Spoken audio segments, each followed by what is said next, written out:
সালাত আদায়কারীর সূরা ফাতিহার প্রতিটি আয়াত থেমে থেমে পড়া উচিত, যেন সে তেলাওয়াতের সময় আল্লাহর জবাবের জন্য অপেক্ষা করছে। যখন সে পড়বে আলহামদুলিল্লাহি রব্বিল আলামিন, অর্থাৎ যাবতীয় প্রশংসা আল্লাহ তাআলার, যিনি সকল সৃষ্টি জগতের পালনকর্তা, তখন সে কল্পনা করবে আল্লাহ তার প্রশংসা শুনছেন এবং বলছেন, হামদানি আব্দি, আমার বান্দা আমার প্রশংসা করছে। যখন সে পড়বে আর রহমানির রহিম, অর্থাৎ যিনি অত্যন্ত মেহেরবান ও দয়ালু,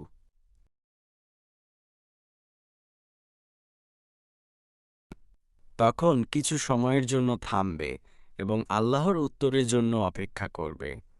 কল্পনা করবে তিনি বলছেন, আসনা আলাইয়া আব্দি, আমার বান্দা আমার গুণ বর্ণনা করছে। যখন সে পড়বে মালিকি ইয়াউমিদ্দিন, অর্থাৎ যিনি বিচার দিনের মালিক, তখন সে একটু অপেক্ষা করবে। কল্পনা করবে তিনি বলছেন, মাজ্জাদানি আব্দি, আমার বান্দা আমার আজমাতের বড়ত্বের প্রশংসা করছে। এরপর যখন সে পড়বে ইয়াকানা বুদু ওয়া ইয়াকানাস্তাইন, অর্থাৎ আমরা একমাত্র আপনারই ইবাদত করি এবং শুধু আপনারই সাহায্য প্রার্থনা করি,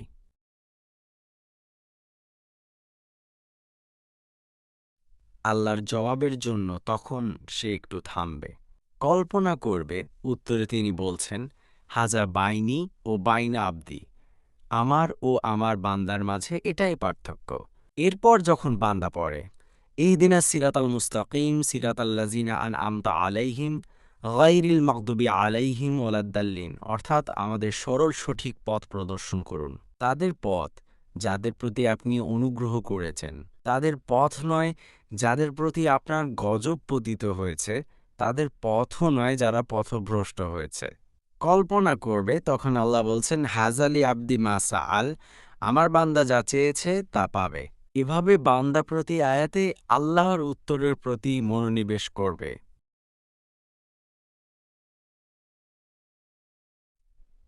যে ব্যক্তি সালাতে স্বাদ পেয়েছে সে জানে তাকবীর ও ফাতিহার বিকল্প আর কিছুই হতে পারে না, যেভাবে কিয়াম, রুকু ও সিজদার কোনো বিকল্প হতে পারে না। সালাতের প্রতিটি কর্মই ভিন্ন ভিন্ন ইবাদত।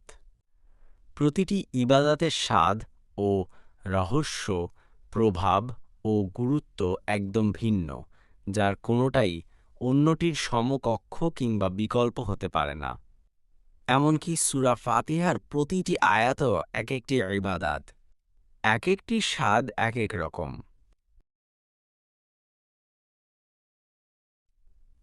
এখানে আল্লাহর বাণী আলহামদুলিল্লাহি রব্বিল আলামিন তার নাম এবং সিফাতসমূহের সম্পূর্ণতা নির্দেশ করে এবং যাবতীয় দোষ ত্রুটি ও অক্ষমতা থেকে তার পবিত্রতা ঘোষণা করে।